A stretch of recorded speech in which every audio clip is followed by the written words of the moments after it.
Blake Griffin. Sayang, nagretiro na. Problema ito sa Clippers. Kawhi Leonard, hindi ba available sa playoff? LA Lakers at Nuggets kasado na sa first round. Malaking katanungan ang pagkawala ni Zion sa natitirang minuto sa laro. At Warriors nagtapos na ang season sa Kings. First time nangyari to kay Klay, 0 points.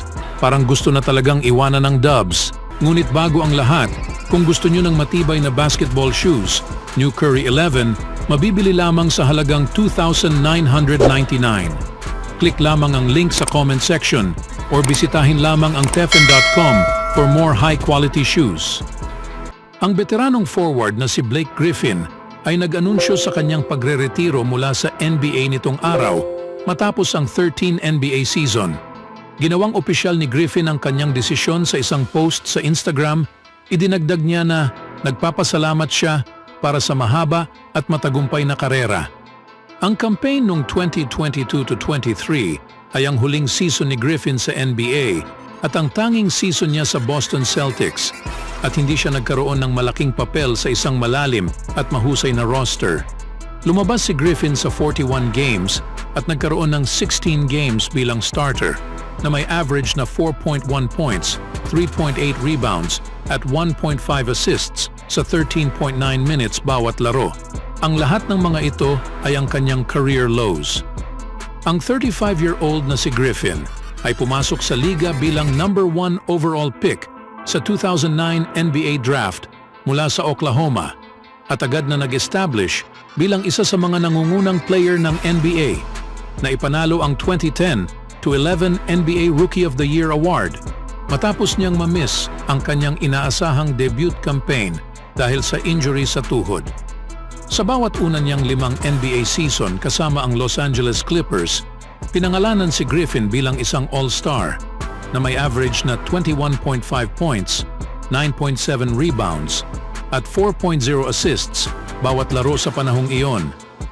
Naglaan si Griffin ng 3 higit pang mga season kasama ang Clippers bago siya matrade sa Detroit Pistons na kung saan nagustuhan niya ang ilang tagumpay. Dahil noong 2018-19, inani ni Griffin ang kanyang pang-6 at huling All-Star selection bilang miyembro ng Pistons at nagtuloy ang isa sa pinakamahusay na statistical seasons sa kanyang karera na umabot ang average na 24.5 points, 7.5 rebounds, 5.4 assists at 2.5 three-pointers na ginawa bawat laro. Matapos maglaro sa limitadong papel noong nakaraang season, hindi nag-sign si Griffin sa panahon ng off-season at hindi nakahanap ng ibang team sa panahon ng 2023-24 campaign. Bagaman ang ikalawang kalahati sa karera ni Griffin ay hindi gaanong maganda kumpara sa unang bahagi, isang dahilan dahil sa injury, siya pa rin ay nagkaroon ng maraming tagumpay sa kabuuan. May average na 19 points, 8 rebounds at 4 assists sa 765 regular season games. Speaking of Clippers, inilantad ni NBA analyst Chris Broussard na ang kanyang mga pinagkukunan ay nagsasabi na may mga pag-aalala ang Los Angeles Clippers tungkol kay Kawhi Leonard na nagdurusa sa pamamaga sa tuhod at hindi pa naglaro mula noong March 31. Nagkaroon ako ng pag-uusap sa isang may alam at sinabi nila na may mga pag-aalala ang Clippers.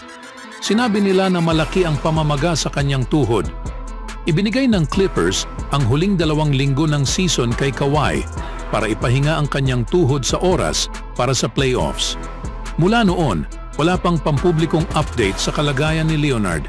Tinanong si Clippers head coach Tyronn Lue tungkol kay Kawhi sa huling araw ng regular season at nagbigay ng di malinaw na sagot tungkol sa kalagayan sa kanyang star. May kunti siyang ginagawa.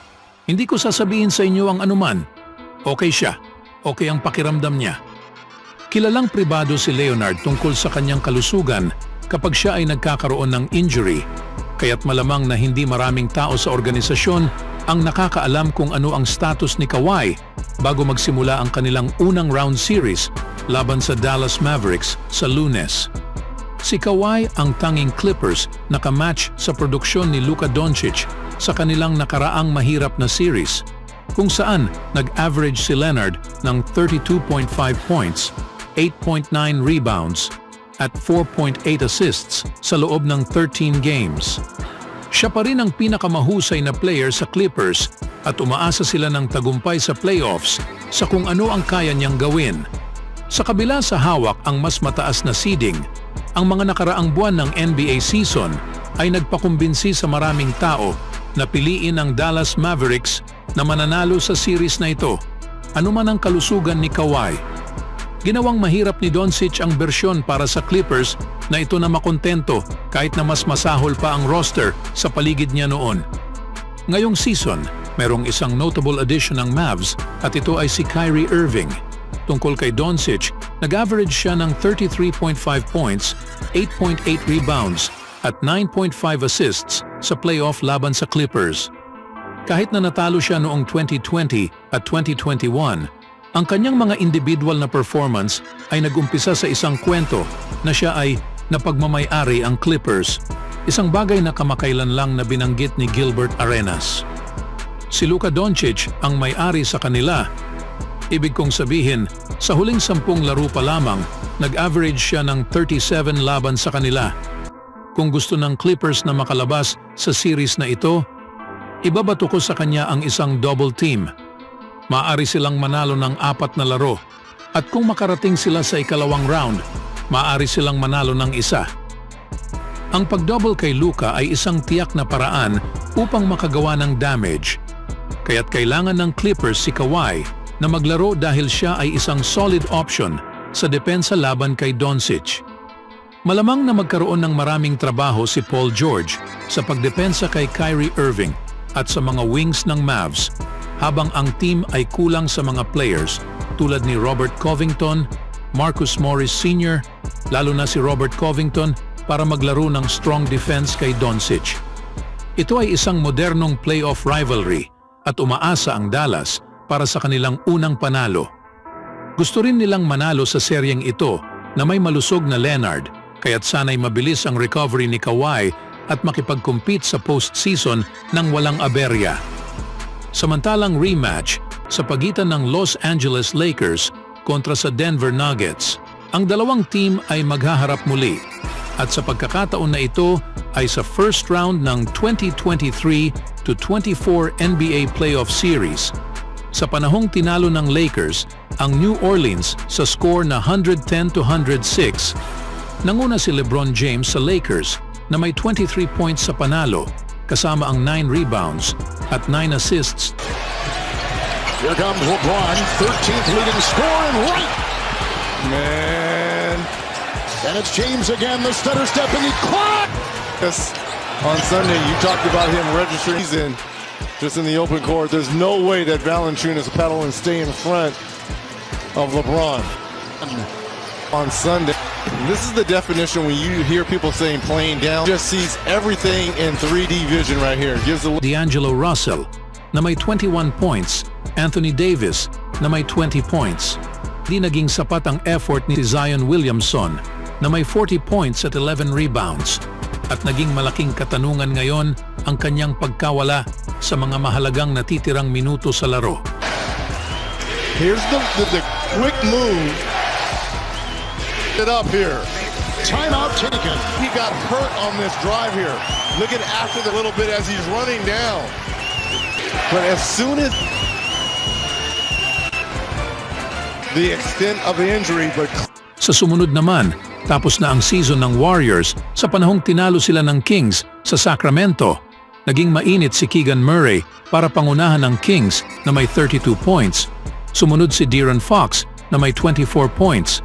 Habang sa kabila si Stephen Curry ang nanguna sa puntos na may 22 points, Draymond Green at Andrew Wiggins. Naging malamig sa laro na may 12 points each. At unang beses kay Klay Thompson na nagkaroon ng 0 points sa isang laro na may 3 rebounds at 1 assists. Always do it on my own, so I gotta get through it. And the only thing I know is to love what I'm doing. Never give up, never slow, till I finally prove it. Never listen to the no's, I just wanna keep moving. Keep my head up when I act, head up, that's a fact. Never looking back, I'ma keep myself on track.